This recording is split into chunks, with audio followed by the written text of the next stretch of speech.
In this video, we're going to talk about the Taiping Civil War, one of the mid-19th century cataclysms that nearly brought the Qing Dynasty to an end. The Taiping Civil War, which erupted in 1851, was the largest civil war in human history to that point. Like many agrarian empires in history, China's bureaucracy in the Qing Dynasty was simultaneously highly centralized, but also minimalist.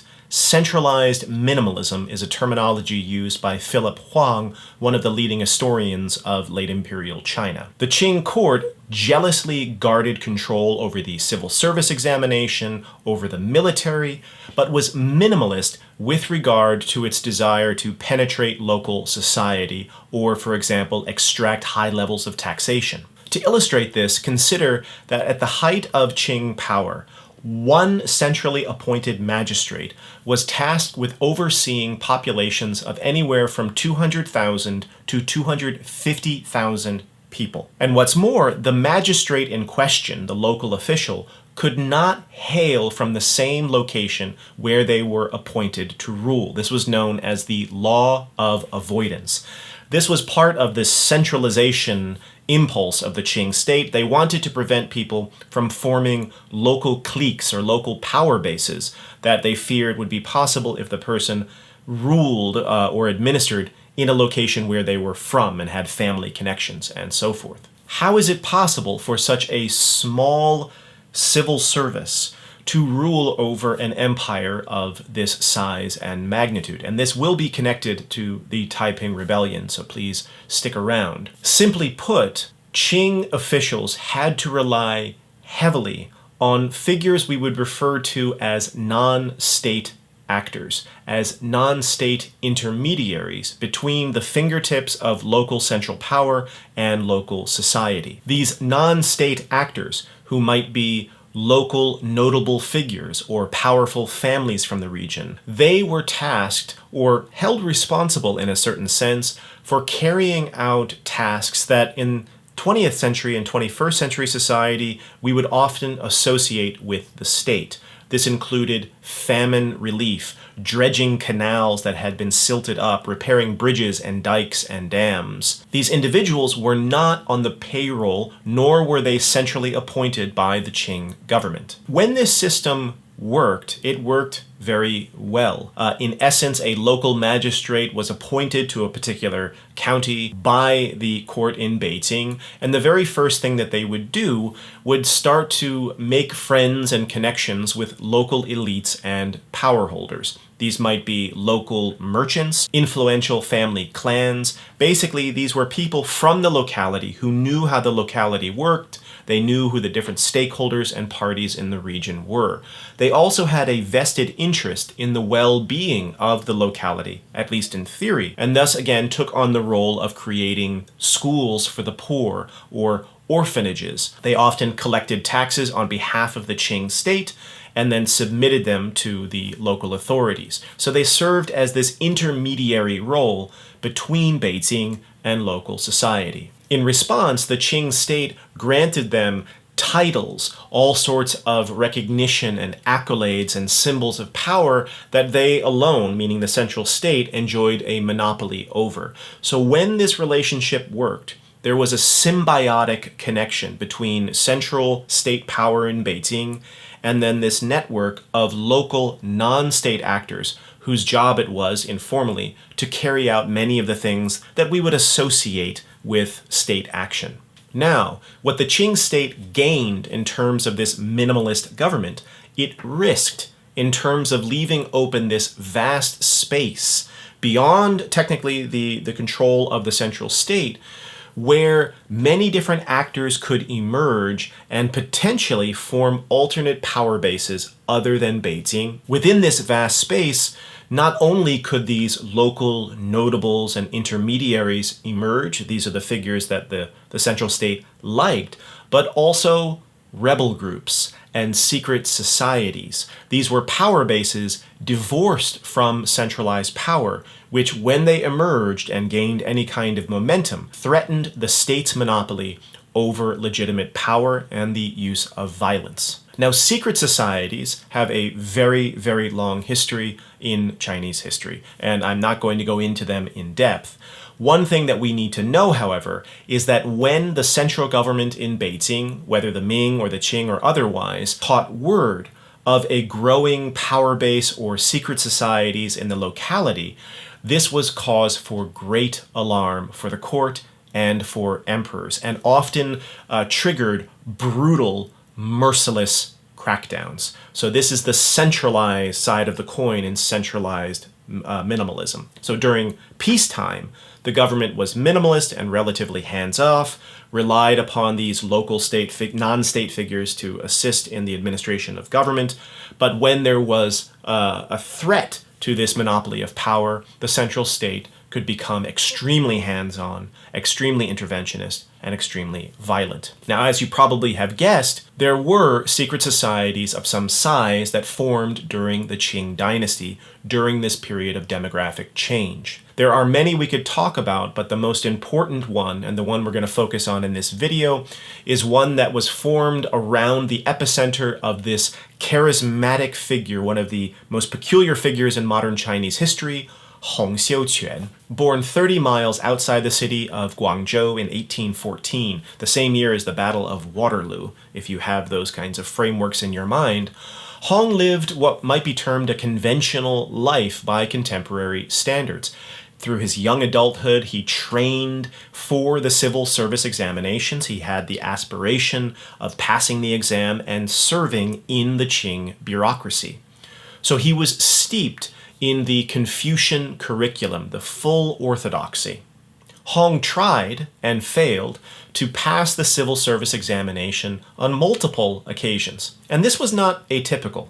Many men failed multiple times before eventually passing.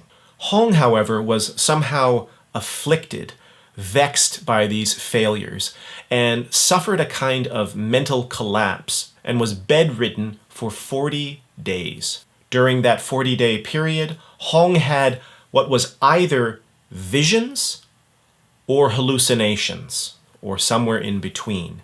He dreamt that his whole body was being bathed by an old woman, and a council of sages was surgically removing and replacing all of his limbs and his body parts. And the old woman said to him, "My son, you are filthy from your descent on earth.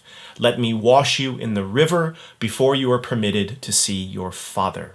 So in his dream, Hong was presented with a divine sword by some old man. Then this old man taught Hong what would later be revealed as the true doctrine. So returning to his regular life, Hong tried yet again to pass the civil service examination, failing in the year 1843.